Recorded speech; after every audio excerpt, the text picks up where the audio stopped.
Hello, I'm Martijn Graat and this is Does Logistics Matter? A podcast on trends and innovations in supply chain and logistics. Answering yes to the question today again is Pieter van den Broecke, Managing Director, Netherlands, Belgium and Germany at Manhattan Associates.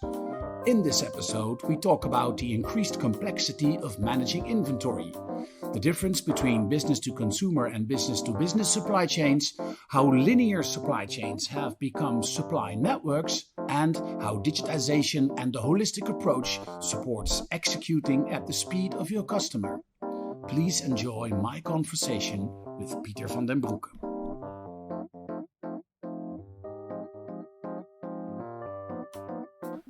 Pieter, welcome back to the show. Hi, Martijn. Yeah, so I've already asked you 2 times, but I'll ask you a 3rd time. Does logistics matter?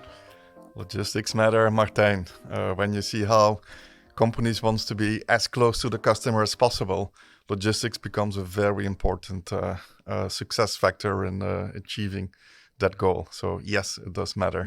Well, I fully agree. You mentioned companies being closer to the consumer. Supply chains are under pressure to satisfy these end customers, whether that's a business supplying another business, or maybe even more when it's a business supplying a consumer who wants everything now. What developments do you see? Yeah, Martijn, pressure is really on. If you look more from a business to consumer perspective, we've seen that in recent periods that consumers are more and more going online, and they were kind of forced to do so. They can go back to offline consumer behavior shopping, but they're still trying to find their place in how to shop and how to get stuff delivered to them.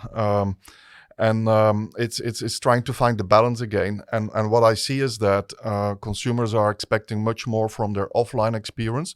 When they go into town, they want to have a great experience, but it needs to become equally convenient to get goods that they buy delivered in their hands. Could be, in a bag leaving the store, or also could be delivering to their home location. So also, how the store associate is engaging with the consumer needs to go to a different level, a level which is supported by digitization. Now, for business to business organizations, what you see is that their buyers, their customers, they are behaving like consumers now. So they really have to also support that kind of behavior, which is giving them fulfillment challenges. But all of that in a context where there are a lot of supply shortages. The supply chain is under pressure, a shortage of supply, and also an expectation that their customers, they actually want to buy from as few vendors as possible. So many B2B companies are broadening their assortment, which is actually giving them some challenges, and because they can't really hold that full assortment in their own supply chain structure. So they need to find ways to bring a big assortment at the same time, not kill themselves from an investment perspective, inventory investment perspective. So yeah, I hear 2 different categories: business to consumer and business to business. What do you see are the main differences between the two if you look at how they approach inventory management? Yeah, very good question, Martijn. So in the retail world, let's say B2C, as there is like a crossover between online buying, in-store buying, fulfillment from DC, fulfillment from store. So retailers have to make up their mind, how am I going to position my inventory? Shall I keep it in the DC? Shall I put it in the store? And that question is top of mind and giving some challenges. From a B2B perspective, as I said, there is a big push to bring an as big assortment forward to the marketplace as possible. The question is more like, shall I keep that assortment on stock myself in my own warehouses, or shall I actually keep it with my suppliers, but still make it available for me as a selling organization to my customers? So there the question is more, is my inventory with my suppliers, or is it in my own distribution network? Yeah. So these are, but both kind of are illustrations. Both trends are illustrations of complexity, which is kind of a network complexity, and bring its challenges from a fulfillment organization perspective. So you mentioned business to consumer and business to business, and how they both are impacted differently.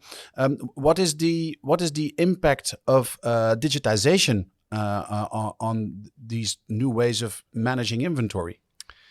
Yes, it's indeed bringing a level of complexity to the retail organization. If I take retailers as an example, where before their sales channels were really separate, and you had a store channel, you planned inventory for the store selling, and that was a very straightforward problem to handle.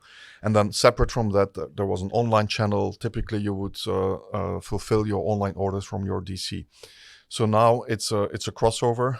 You can sell online and have customers pick it up in store. You can pick in store yourself and fulfill to the home door of your consumers. So how do I position my inventory now is a totally different ball game. And if you want to be relevant as a retailer in the future, you will have to be able to make very, very intelligent decisions on how much inventory do I put in the store, recognizing the fact that you may use some of that inventory to fulfill online orders. And then so you need to make decisions on how much am I going to hold back in the store. You don't want to push too much in the DC. You don't want to push too much in the store because it could be sitting there as an old dog, and then you need to get rid of it. So you need to have ability to manage your inventory, plan your inventory in an intelligent way, recognizing the network effect that is currently out there for fulfillment organizations. And for the business to business environment? In the business to business environment, similar trends. There is also a tendency there that you are getting as close to the end user of your products as possible. So you could also set up service centers, return centers. But there you also have the challenge of not owning the inventory, all your inventory yourself, but having inventory of your suppliers. And at the moment of order intake, you actually have to make promises to your customer that you can deliver something by a certain date because you have the inventory available in your own network, in your own DCs. But at the same time, you need to make promises also based on inventory at your supplier side. So it's also important there that you make some really good arrangements with your suppliers, how much inventory they want to reserve for yourself, for your business, and that you can consider that when you're making your fulfillment promises to your customer. So if I hear you talking about this, I also hear a lot of movement of goods in new ways. I mean, if inventory is shifting location, it needs to be moved around.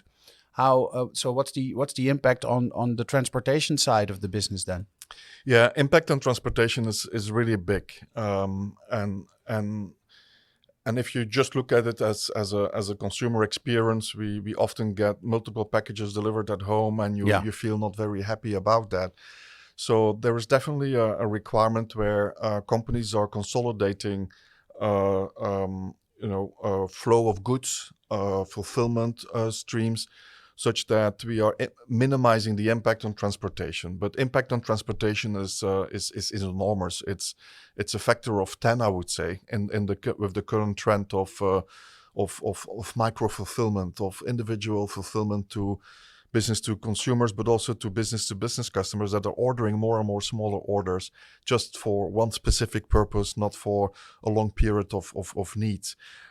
So transportation-wise, impact on transportation, you try to consolidate as much as possible, and in a network or in a fulfillment challenge you have today, where you're trying to fulfill your B2B orders. At the same time, you're getting more and more B2C type of orders. How do I manage that? And you will have to be able to look at it holistically. And in your same kind of execution of transportation orders, you will have to be able to manage at the same time delivery to maybe doors of individual buyers, of users of your solution, at the same time to doors which could be the door of your service center, where it is more like pallets that you're going to deliver. And combining both type of transportation orders in a single holistic kind of approach is going to be critical for minimizing the cost you're incurring on transportation to meet your customer requirements. Yeah, and it is complex because you have more flows, so they need to be combined. And when you consolidate, essentially you lose time, because otherwise it would have been shipped direct, but you're annoying your end customer with multiple deliveries. Correct. So you will have to, when you make your promises to your customer, you will have to kind of already consider that complexity. So complexity of, I am getting fulfillment via my supplier. I need to consolidate that. So there's a lot of synchronization required in the execution. But also when you're making your promise to your customer, you need to understand every single lag in the fulfillment, every single consolidation requirement, and optimize around that. You could also give your customer options and say, okay, you don't want to have a consolidated delivery. That's fine. Then I can actually do 2 deliveries. So, and maybe this is required because one part of the delivery is a more urgent need than the other part of the delivery. So you need to be able to give those options to your customers, especially in a B2B type of setting. So options to your customers. Do you want to have it consolidated, not consolidated? But in any case, you are actually orchestrating and masterminding a network of fulfillment points, whether it's in your own network that you manage yourself or in an external network that you not own yourself fully. Yeah, yeah. So I think in the business to business market, I mean, companies are used to making appointments on what is delivered when. I mean, there are much more. The delivery slots are much tighter. And you were talking about educating, or no, not educating, but giving your end customer options. And one of the areas where I think can be a lot of development is in the business to consumer side, because most people just order it and want it tomorrow, and it's there that I think that education even is maybe the correct word there. Yeah. No, I fully agree, Martin, and you're making a really good reference to the delivery slots in a B2B setting. We need to move to that kind of mentality in the B2C market as well, and we start seeing that. And this is obviously also going to help sustainability or making our supply chain, our world more sustainable, if that we give our consumers options to choose maybe better options from an ecological perspective. Maybe not everything needs to be rushed in from a delivery perspective. Maybe it could be delivered within a few days from now. And if you can have more time to deliver something later, you also have more options and more opportunities to thicken your streams of fulfillment, to consolidate. And you can consolidate as let's say as a retailer in a B2C context. But I think there is also an opportunity for the last mile delivery, typically done by carriers, that they also kind of consolidate shipments going to the same address or the same area or the same group of addresses. And I think there's a big step to be made there. But it starts with the retailer embracing that concept and giving those options to the consumer. Should also be sustainability options that needs to be offered to the consumer. So a huge impact indeed for transportation on things like sustainability. So we've discussed inventory management, putting inventory in different places, transportation management, but this has a huge impact on the warehouse as well. And can you say something about that? Yes, Martijn. It's the connected supply chain. So if you are having the complexity of different type of fulfillment streams, one is more like B2C type of a fulfillment option. The other one is more of a B2B, and you need to handle that all as a single organization, fulfillment organization. At the warehouse level, if you bring it to the warehouse level, this is making it extremely challenging for the warehouse people. How do I handle now, large B2B orders together with high priority or more complex B2C orders? And so this is requiring again a different way of working, also at the warehouse level, at every fulfillment point. Also for the store, if the store becomes a fulfillment option now, but for the warehouse, it has traditionally been, we are working and batching orders together, so that we can have big density optimization, optimizing the big density with batching approaches, waving, and then we get everything delivered or ready for delivery, ready for shipping 2, 3, 4 days from now. But today that's not the game anymore. In between those kind of type of deliveries, you also need to actually deliver for something that needs to get out of the door at 3 o'clock in the afternoon. Yeah, much more speed. Yeah. So there is another paradigm that is being introduced in warehousing, which is order streaming. So it's pulling orders through the warehouse. Yeah. Through with an intelligent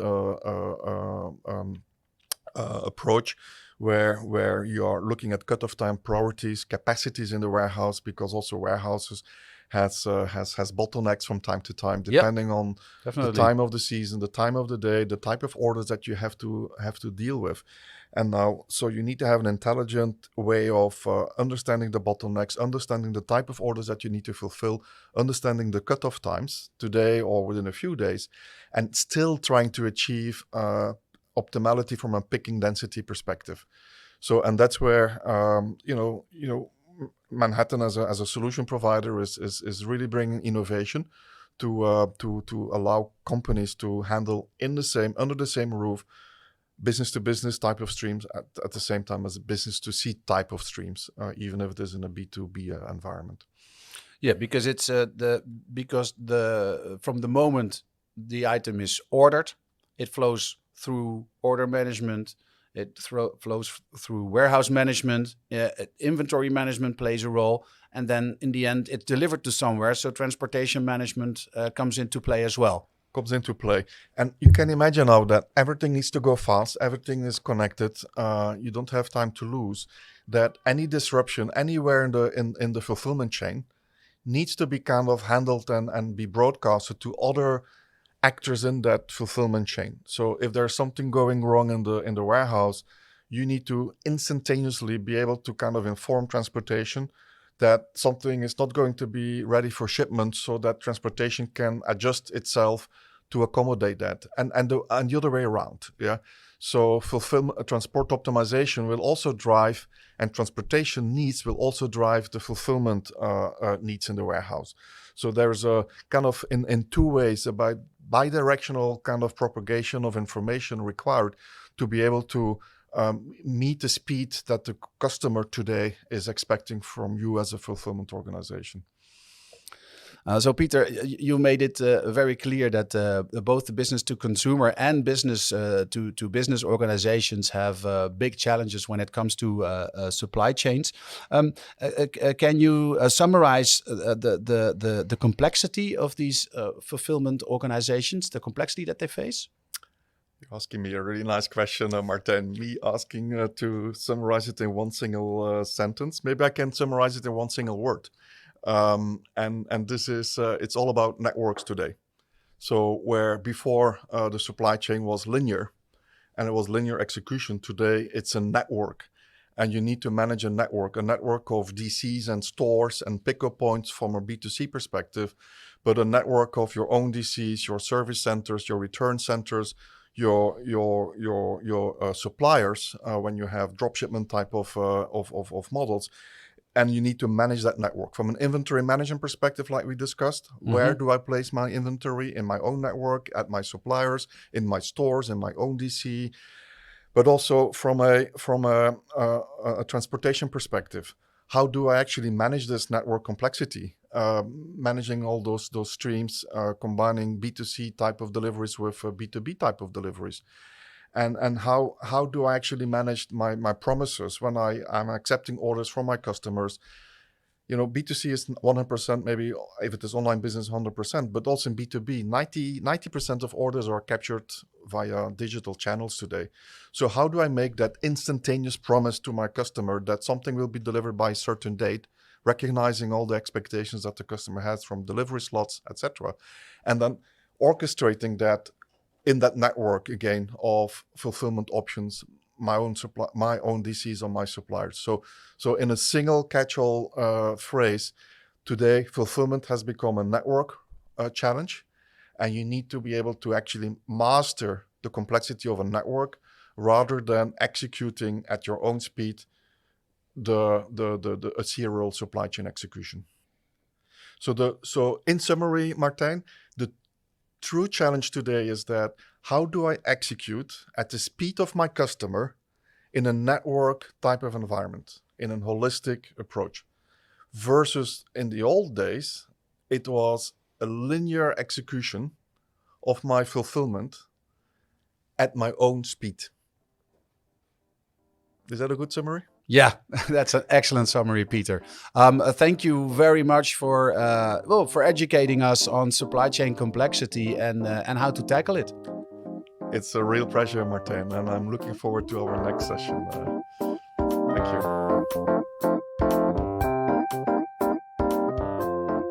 Thank you for listening to Does Logistics Matter? For more on trends and innovations in supply chain and logistics, visit our blog on logisticsmatter.com. This podcast was recorded and produced by Dimitri Vleugel. The music is based on a sample by Ragaman and produced by Michael Spengler. This episode was sponsored by Manhattan Associates. Manhattan Associates is a technology leader in supply chain and omnichannel commerce.